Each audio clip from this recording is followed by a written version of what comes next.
I'm Maria Menounos, and you're tuned in to AfterBuzz TV, the ESPN of TV talk. Now, let the buzz begin. Hey Buzzers, what's going on? Thank you for joining us for the home edition of AfterBuzz TV's Batwoman After Show. And what better way to spend your hiatus than with some of the actors? So Katie and I are so excited to bring with us today Mr. Sam Littlefield. You know him as Mouse. So hey Sam, how's it going? Great. I mean, I'm as good as can be expected. Yeah. How about yourself? Yeah, I'm doing fantastic. Katie, what's up? How are you? I'm doing good. You know, it's nice doing shows during the daylight. I like it, you know. Okay. Yeah, definitely, for sure. Awesome, cool. So first and foremost, I wanted to check on you, Sam, and see how you've been doing. I know that you were go, go, go for such a long time, and then all of a sudden the world just came to a halt and you got sent home. So how have you been spending your quarantine? I mean, it's actually a pretty epic story. We were filming the finale the day after Trump had called for a national emergency, and I wasn't really comfortable getting on a plane, so I took a Greyhound bus across the border into Seattle. And I stayed with my sister for a month and then took a massive SUV down the coast. And I just got home to LA 3 days ago. Oh my gosh, wow. It was nutty. I had on the Greyhound, I was holding Lysol wipes up to my face with my eyes closed the entire time. But I've had the most incredible time, honestly. I mean, spent time with my sister and my nephews, and just having a lot of spending a lot of lovely moments, thinking about life and trying to survive this. I saw that you became a barber during your hiatus. Yes, I did. What do you think? Fabulous. Looks good. I want to talk a little bit about the show, though. First, like from the very beginning, let's talk about the audition process, because I know as an actor, it can be a bit scary and intimidating, and there's usually a few rounds. Can you share with us your experience? Yeah, it was really quick. There was one scene about a page long. It didn't really make much sense to me at the time. I went in, I did it once, and I left, and I got the part. But David Rappaport is the casting director. He's so awesome, and I've been auditioning for him for a while now, so he's known me for some time. But this was really the easiest audition I think I've ever had, ever. So then basically it was meant for you. Someone thought so. Yeah. Katie, check in with me. Can you tell me who's in the chat, or if anybody has anything they want to say? Yeah, we have Josh Herrera. He said, another interview, bat-tastic. Holy crap, it's Mouse. And then we have Mercenary X84 saying, always great to see an interview with someone from the cast. So we have some happy viewers to see us with another interview during this off season. So thank you to our wonderful viewers. We appreciate it. If you guys have questions, send them my way, and we're going to do rapid fire at the end. So if you think of some short answer questions, just please send them up to the chat, and I'll do my best to make sure we can give him your questions. So awesome. Yeah. Sam, let's talk about your character, because I mean, Mouse is like such a rich character with so many layers. So where did you even begin the process of getting into his mind? It was very much like from the outside in. We did, I had the most incredible hair and makeup team. I'm normally blonde, blonde short hair. And so it started with, they gave me hair extensions, which takes 10 hours to put in. Oh. But just a ton of hair and makeup tests, and just little by little, it was a slow progression of me understanding who Mouse was, getting little tidbits, scenes that were written along the way, and having lots of conversations with Rachel in particular about our relationship and where we came from, what it was like down in that basement, and just trying to sort of sew together a narrative that made sense for me, so that I could, try and tell it as truthfully as I could. But looking back at the whole arc, now that I've done the whole season, looking back on it, it's just such a cool progression that he goes through And I feel so lucky. I just feel so lucky that I got such a cool character to play. Right. No, but emotionally for you, because I know when you do have the difficult scenes, like when we had the fear toxin and Mouse is strapped to this thing. So you also have the physical elements of that, and then you have the prosthetic, and then emotionally you're diving into something, right? So when you're done with a scene like that and you have to walk away, how easy or hard is it for you to let all of that go? I How hard is it? I don't think it's that. I kind of let it go. I kind of like Yeah. right when I get done. I remember the fear toxin. It was so much like heavy breathing. I thought I was getting sick afterwards because I was the inhalation exhalation was so extreme that. But yeah, I mean, I don't know. I kind of try and just leave it there. It is what it is in that moment, Right. and then you kind of let it go, and it's great fun pretend land. you know. I'm glad. I mean, that's neat that you can separate yourself, because I know some people, and the reason why I brought up the prosthetic especially is because you turn around and you see yourself in the mirror, and I'm sure at first it was maybe an adjustment, There was and this. Sorry, there was this one yeah, scene. That's coming up in this next episode where I remember I was just really struck with how sad it was for Mouse and just anyone who has kind of has a background like that of a abusive parent or whatever. It's pretty devastating. I don't know. I've had little moments of that being peppered in. Just the story of it is sad. you yeah, know. yeah. Katie, I know you'd had some questions about the prosthetic process. Yeah, I mean, you kind of touched on it a little bit, but you did say that you're in makeup and hair for 10 hours. So, that obviously adds a lot more time to your day than maybe some of the others who don't have makeup. So does that help you get into character with all that makeup, or does it make it just like more exhausting? Like, kind of talk a little bit about that process and stuff like that. Well, first of all, it takes 10 hours to put in the hair extension. So they have to do that, like, they Yeah. have to do that 3 or 4 times throughout the course of the season. But putting on makeup takes about 2.5 hours every day. I just loved my hair and makeup team: Jen, Felix, Sam, Dana, Heather. Uh, they I was able to kind of download and throw around some ideas about the scenes that I was doing and sort of decompress and kind of get into the zone of playing Mouse. That was almost, that was part of some of my favorite moments and memories throughout the course of it, was just spending so much time with such a cool group of women. And it does, you put on that makeup and Maria you're Menounos, immediately and just you're struck with how devastating it is, to think of a little boy to be marred that way and to be forced to try and live amongst society and being told that he's not welcome there. um that makeup was very informative, and I really appreciated and loved it. It was obviously such a massive part of who Mouse is. How do you think he justifies some of his behavior, though, because of the fact that he did come from such a tumultuous upbringing? And when you're a child of abuse, I mean, you think about in that time you're scared and all those things, but then as an adult, he's now inflicting pain on other people.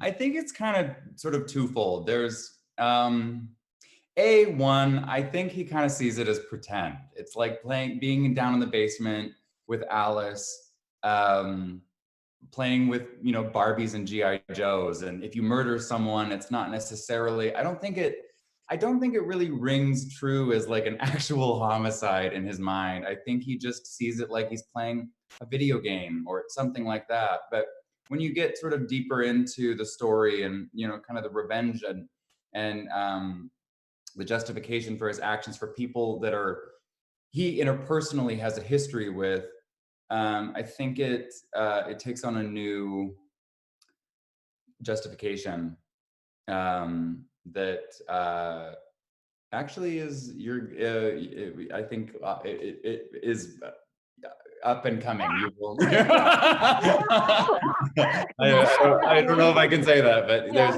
interesting. We get you. Yeah. Got it. Yeah. Katie, is there any questions in the chat? I don't want to ignore anybody over there.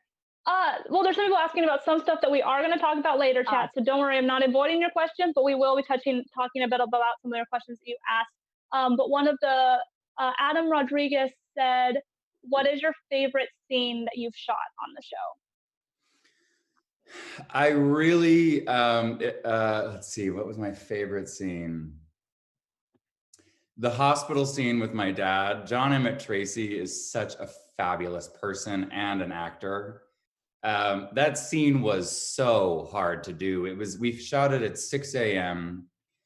We'd been filming all day. They were doing a ton of stunts, and it's just a very loaded scene. I mean, I'm facing my father.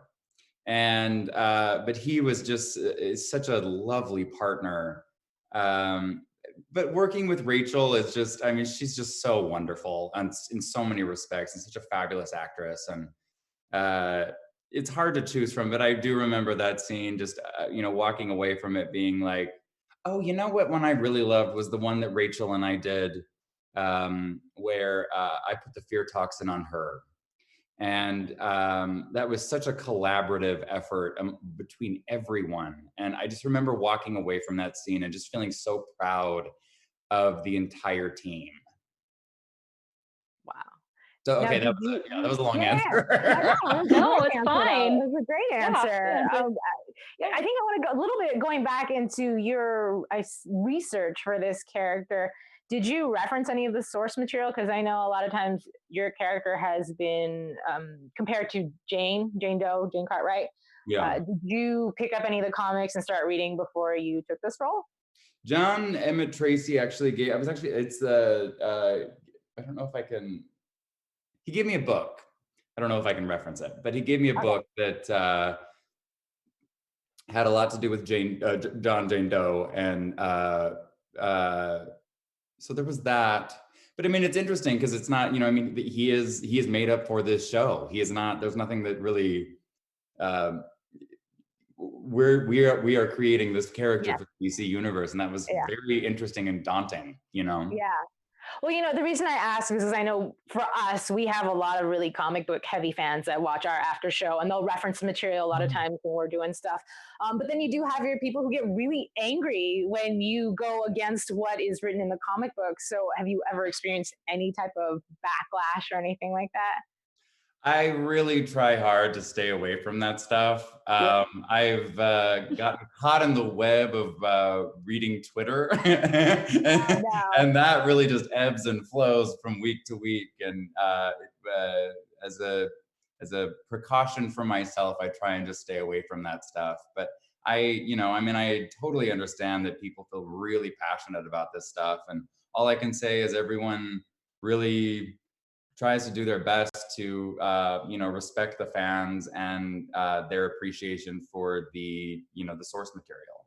Mm-hmm. Speaking of that and being passionate about, Katie, I'm sorry, did you want to say something? I did have one more other question just about like the whole process of being a villain on the show. Obviously, some of the best villains are the ones that the viewers empathize with, even for a moment. That means they're dangerous because you think at one point you're like, okay, what they're doing makes sense. It's just the way that they're doing it that's not okay. So is there any type of qualities that you see in Mouse that are why people empathize with him, or like his redeeming qualities? Well, I think his great love for Alice, I think that he is so incredibly devoted to her and loves her. And while it is such a there's some toxicity in there, but a little bit, but there's still just a great level of admiration, and what they went through. I think that everybody can relate to trauma and doing your best to try and overcome it, and still trying to be a full person. I think that that's impossible not to relate to. And I hope that people can with Mouse, because I think that, that's what he carries that on his shoulders every day of his life, every interaction that he has in his life, and it's always on his face. So I don't know, I hope, I think that, people might maybe cut him a break. Yeah, I think so. I think people understand. Yeah. Awesome. Thank you for answering that. It's so funny because a lot of times we'll bring up this thing where I call it "Who I Love to Hate," and it's like the character that you love to hate him because he just is so awful, but the reason you love him is because the actor that plays him is doing such a good job. So you definitely fall into that character Thank category. you. That's so nice. Yeah, I love to hate you, Sam. It's so nice to meet you. Yeah. But speaking of relatability, like I think this show does a wonderful job of that, and we talked about that with Nicole actually the other week, as far as the CW being so great with diversity. And everyone always talks about Batwoman being the first female superhero that was part of the LGBT community. Did you feel like you were well prepared for having people either love or hate you in that essence as well too? I'm not totally understanding the question. So with it being LGBT, go on. Sorry. Okay. So, I talk a lot, so excuse me. But, we saw that a lot of reviews and feedback, and maybe because you don't read the reviews, but it's like some people are like, this is amazing. It's such a trailblazing step forward in today's day and age. But then you also have your people that are like 8 years behind. Have you ever had to deal with any of that backlash? With this show in particular, I have not. What I can say though is that the role that Ruby is playing, it's a very difficult line to toe to haul, line to walk. We'll call it. Yeah. She's the first. She is the first. And what was that movie with Claire Danes where she plays the first female actress in a Shakespeare company? Oh, I do not know. It was such a good movie, but Billy. I forgot what it is. I know. Something. I know what you're talking about. Okay, but there's this scene in it where she says, "Am I any good?" And the man that she's talking to says, "It doesn't matter. You are the first. There is no comparison." And in a lot of ways, Ruby's sort of walking this line of being the first gay superhero, lesbian superhero, to carry a show. And I think that any time that something new comes along, it's going to be faced with adversity. And it takes time for people to accept new things in their lives. And I guess I welcome that because we are breaking boundaries and we're making something that's accessible to, if there's a 13-year-old girl out there who's gay, doesn't have anybody to reflect back at them, her experience in her life, we are filling that void. And I'm so proud that we would be able to give that to someone, because I didn't have that growing up. No, none of us did. And so, yeah. How do you think that would have changed your upbringing a little bit? I mean, I know I've seen other things, like you were raised in Utah, you were Mormon. Excuse me, phone just fell. Was it a little bit harder for you to come out, and then also not having something about on TV to maybe give you the courage to do so?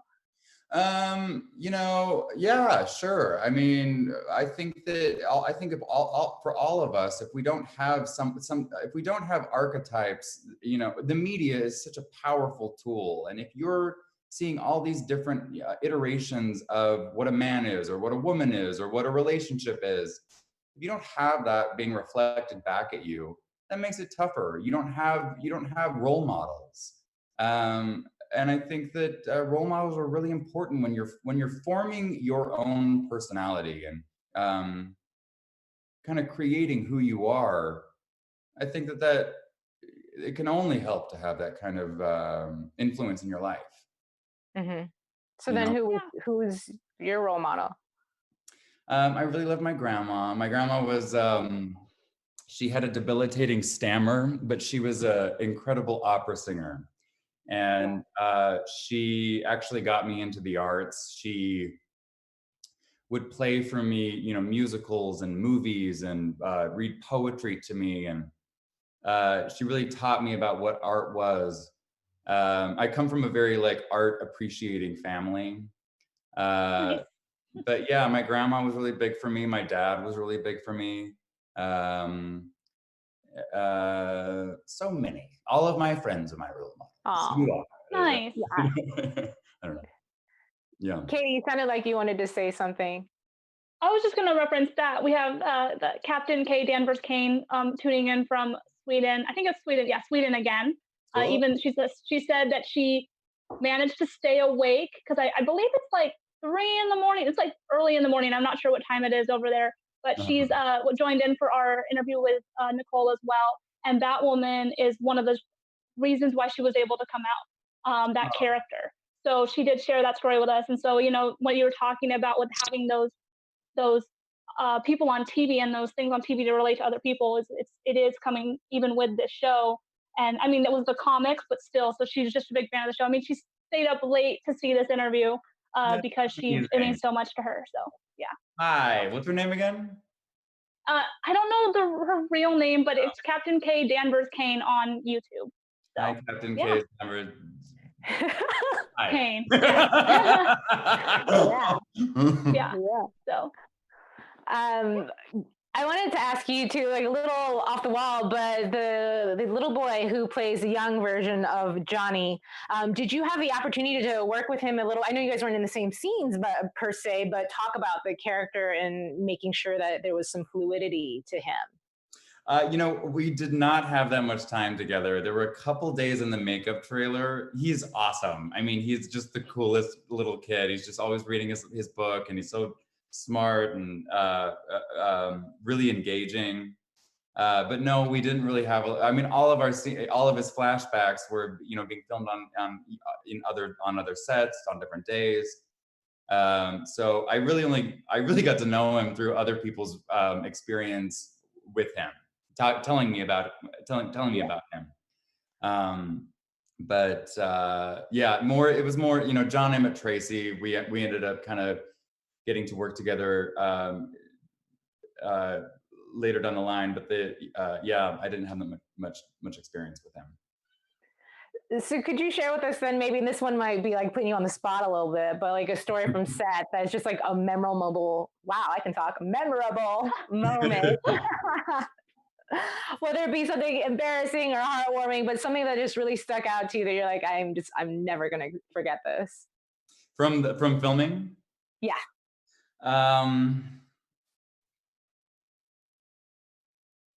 Give me a second.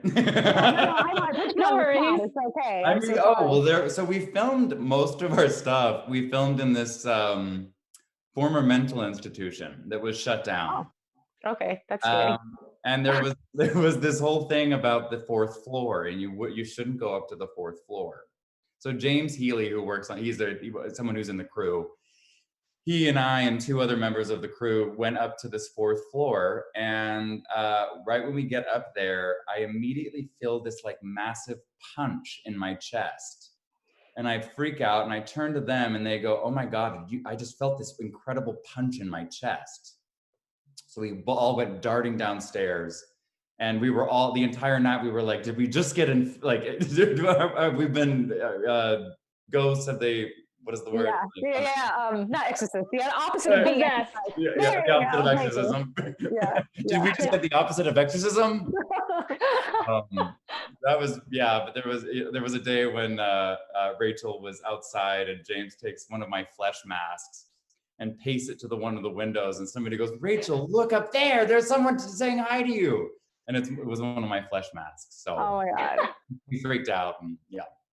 Oh, you speak so highly of her. Like, what has been your relationship with her, and what did you guys do to get to know each other a little bit more?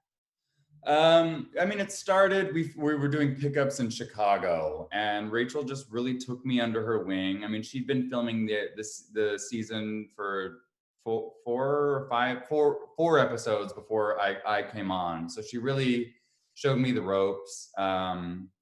I don't know, over time, I just really came to understand that I totally dug her. And she's such a generous scene partner. She is so intelligent. She's a very thoughtful human being. We just had my birthday, and we had the most incredible time. I don't know. I really I love her. I can't say enough about her. She's just a good person. And Katie, I wanted to ask you, because I do want to talk a little bit about your history, Sam, but before I move on into that, I want to make sure I haven't left out any questions from the chat or from you. Some of the questions are going to be in our lightning round because they're a lot faster questions. So I see you, chat. Don't worry, I'm not forgetting about you. But the Captain K Danvers Kane was curious if there would be, if you think that like Mouse and Alice might ever try to use fear toxin on Kate. I can't really say. I know that Mouse would like to. Yeah, gotcha. But I can't. I can't really say. Yeah. Yeah. Our chat's smart. They're pretty perceptive sometimes. It's like, yeah. You know. Yeah. They want those little juicy details, but you know. Yeah. Maybe if we word it a certain way, we could trick him in answering. Mime it for me. Yeah. Make symbols. I'm like blink once or blink twice. So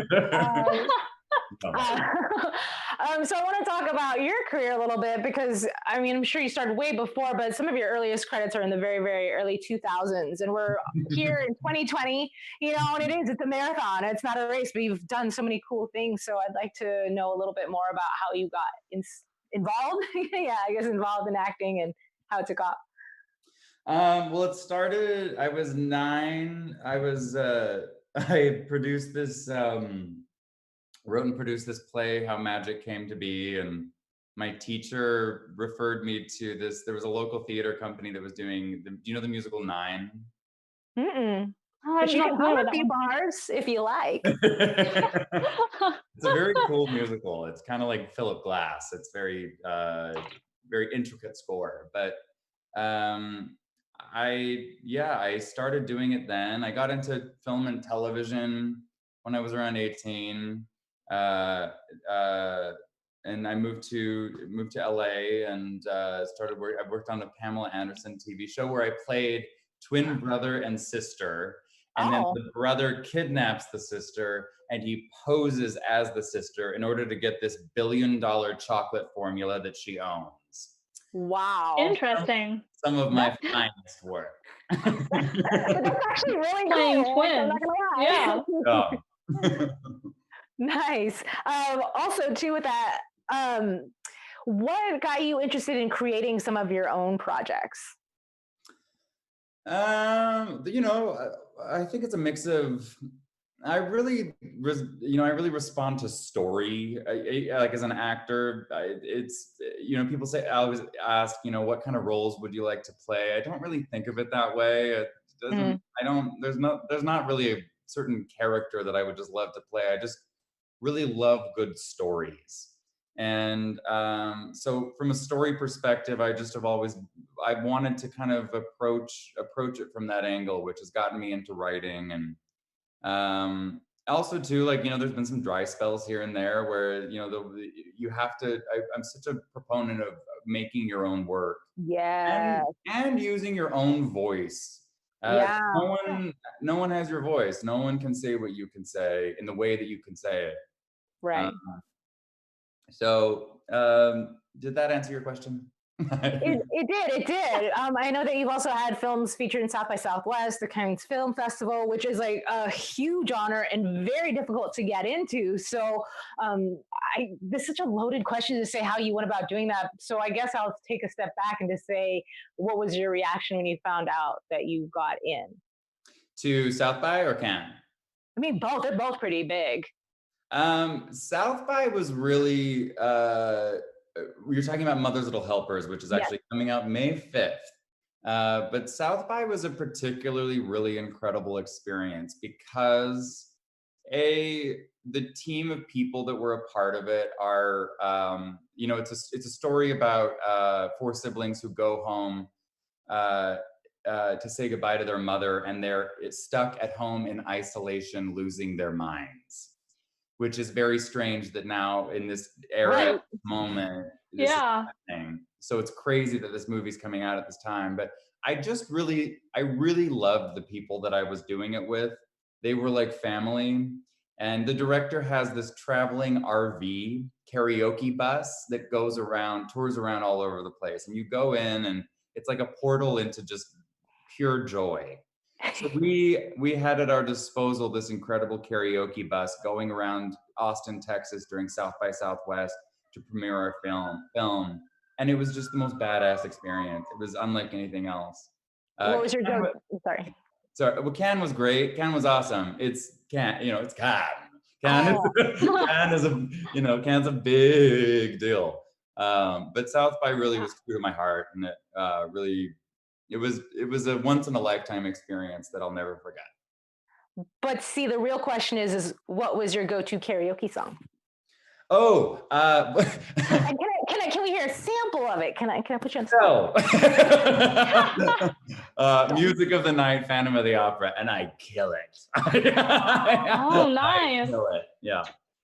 Nice. Yeah. You go the Broadway musical route then on karaoke. I'm really good at karaoke. I don't know if I'm that good. I don't know if I'm that good. Nice. Katie, did you want to get some more information on that? So we did. No worries. So it did say that you said it's available on May 5th. Where can people see that on May 5th? So I know that it's going to iTunes May 5th. There's going to be a rollout. I'm pretty sure it's going to Amazon right at the beginning. I know that it will be. I'm not sure that it's May 5th, but if you just follow me on Instagram, the Sam Littlefield, I'm going to have updates and everything, and I'll give anyone who's interested all the information that they need. But it is such a fun, lovely movie it's about a family in quarantine. And I really believe that this film offers people some comfort during this very challenging time, where hopefully they can sort of see their own lives kind of reflected back to them in a light, heartwarming way. Awesome. Right. Thanks. Yeah. Well, and we'll try to make sure we tweet about it too when we get closer and you have that information out, so our fans can find out about it. So, and is there any other projects that are coming out in the near future that you've been working on that we can keep tuned into? I mean, I've got a bunch of projects that have been in development. Everything, the industry is at such a strange moment right now. I mean, well, the world, not just the industry. Yeah. The world is such a strange place right now. But, I think everything's just kind of on hold. For the moment, I'm just really in this little press pocket for Mother's Little Helpers. And after that, I guess we'll just see. Gotcha. Awesome. Thank you. So. Yeah, thank you. Okay, so I know that we're probably going to be winding it down on time pretty soon. So why don't we start getting into our lightning round questions? Katie, do you want us to do our lightning round first, or do you want to do the fans' questions first? I have a couple fan questions we can ask first if we want to do it this way, since people have been pretty active this today. Ivan Soda, welcome. Oh, hey. You didn't miss it. You're just tuning in for the very end. So welcome, Ivan. I believe it was Adam. Let me see. Yeah, it was. Sorry, 1 second. It was, Josh Herrera. Since we were talking about quarantine, this kind of goes along with it. What is the first thing you want to do after stay in place is lifted, other than working and getting back to the normal run of things? After stay in place, or after I feel safe to We can do that. I mean, once you feel like you can. I would love to travel. I really would. After the season was done, I was planning on going on a big traveling escapade. But I'd love to leave the country and, go to Greece and Spain, and I'd love to go to Japan and South America. And I really hope that I can one day. Gotcha. I think we all want to travel somewhere. Yeah. That's since we've all been living on our couches. So awesome. Yeah, thank you. And then the other one is, and this was kind of one of my questions / what the viewers keep asking is, who's your favorite Batman villain, and who would you want to see on the show as a villain? So it's like The Joker. harder. The Joker. Who would you want to say play the Joker? Me. Oh, okay, nice. Yeah, that's your answer. I'm not mad at it. I mean, you have played twins, so why not, right? Oh, why not? Why not? All right, Katie, any more? And then there was one more by Adam Rodriguez, and it said, "How do you pass time on set when you're not filming?" I got an Oculus.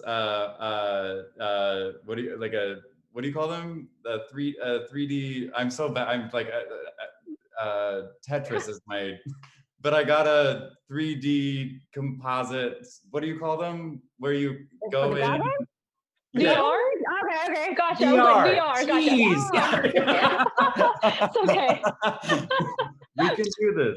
I got a VR, and I would set up a big trailer and do that for long, extended periods of time. We watch movies a lot. Me and my makeup team, we would watch movies a lot. I really like to. I'm such a aimless wanderer. So I was, killing the PAs because I would just go waltzing around, looking up in the sky when they're like, "Where's Sam? Where's Sam?" That's mainly how I spent my time. Awesome. Okay, so I'm going to go into my lightning round questions, and then I'm going to throw it over to Katie. Who's an actor that you've learned the most from on set? In our show? Yes. Rachel. Yeah, Rachel. Her tenacity, her generosity, her generosity of spirit, and her willingness to just be there for you. Yeah, Rachel for sure. Okay, and the hardest scene you shot? That scene, that was the hospital scene, was the hardest scene. Yeah. It was really, it's really hard to act at 7 a.m. It's really hard. And then what is the script/episode that shocked you the most? Oh, it's coming out. Yeah, it's coming out. The same thing Nicole said. Really? That's the same thing Nicole said. That episode comes out on Sunday, by the way, to our viewers. That's Sunday's episode, I believe, on the 26th. Yeah, it's about, you guys, it's about to get really good. It's the scripts when these scripts started rolling out, I was like, damn, this is getting good. So nice. Yeah. Awesome. All right, so two more quick ones. Best DC comic book movie? Batman Returns. Okay, and then name one thing that you love and one thing that you hate about Mouse. His face and his face. Yeah. Well, okay. Katie? Nice. Yeah, I have basically two more, which is there anybody you would love to see guest star on Batwoman, be it a character or an actor, more specifically actors, because we do like to know who we think people would like to work with on the show. I mean, I really want to just work with Jessica Lange at some point in my life. I don't know if, but that, I feel like she adds to anything that she ever does. And yeah, I'd love to see her. I'd love to see her enter Batwoman. That would be. I could see it. I could see her being able to fit in somewhere on that. And then the last question, which I know some of the other people in the chat also asked as well, was, do you see, or would you like to see Mouse have a love interest, and or do you ship him and Alice? Even though, because they're not related. Ask the second part again. I didn't understand it. Do you ship? So, do you ship Alice and Mouse as a couple, even though they're not, because they're not technically brother and sister biologically? I think that to me, they really are brother and sister. I mean, it's just that kind of relationship. I would love to see Mouse have a relationship. I would love for Mouse to be able to experience that, especially since I don't think that audiences would expect it, because they just see him in such a specific light, almost unlovable, and for Mouse to, I think that would be really wonderful. Yeah, awesome. Thank you. Yeah, I think we're about good on that. We answered most of them, so yeah. Yay, congratulations. You made it through our lightning round. Woo-hoo! Okay. All right, awesome. Thank you, yeah, so much for taking time out of your busy quarantine day, because I'm sure you probably still have lots of stuff to do. But we appreciate it. And for you guys who are watching at home, who tuned in, for those of you who stayed up till 3 o'clock in the morning, thank you so much. Yeah. We're always excited to have you joining us, and Katie for being with me as well too. So thank you. And to our engineers. So yeah, real quick, I know you said it once before, but let's give everybody a reminder where they can find you or find more information about you and your films. Yeah, Mother's Little Helpers. It comes out May 5th. If you follow me on the Sam Littlefield on Instagram, I believe my Twitter's. I'm never on Twitter. Don't follow me on Twitter. And you can find Mother's Little Helpers. It's at Mother's Little Helpers on Instagram as well. All right, cool. Yeah. And you Katie, can also go to samlittlefield.com. Please go Yes. to samlittlefield.com. yes. Katie, can you give us your handles and give everybody a shout out, please? Yeah, you can find me on KT_Christine on Twitter and Instagram. Pretty active on both, especially right now, and on other shows on AfterBuzz. You know, when we're coming back next week with Batwoman, you can watch that. I'm also on the Riverdale After Show. And shout out to Ivan Soto and Captain K. Danvers Kane and Star Drew. I didn't see that one before. And Adam, we appreciate you folks so much. And Ivan got here late, but he wanted me to say that these past episodes have been amazing. So the fact that you said it's even more good is like, he's excited about it. So. Awesome. That's great. Yeah. All right. Well, thank you guys at home so much. Thank you, Sam. And we will see you guys next week for the Batwoman After Show. I'm Ali Kona Bradford. Follow me at yours truly, Ali Kona, with underscores in between on Instagram. So until then, mwah, goodbye. Bye, everyone. Thanks, everyone. Our founder, Keven Undergaro, and me, Maria Menounos, would like to thank you for tuning in to AfterBuzz TV. Remember, we're not just the first, we're the biggest in the world, and we're the only destination for all your favorite TV shows. Whatever you crave, we've got it. So go to AfterBuzzTV.com and check out our lineup. Buzz you later. The views expressed herein are those of the hosts only and do not necessarily reflect the views of AfterBuzz TV or its owners or principals.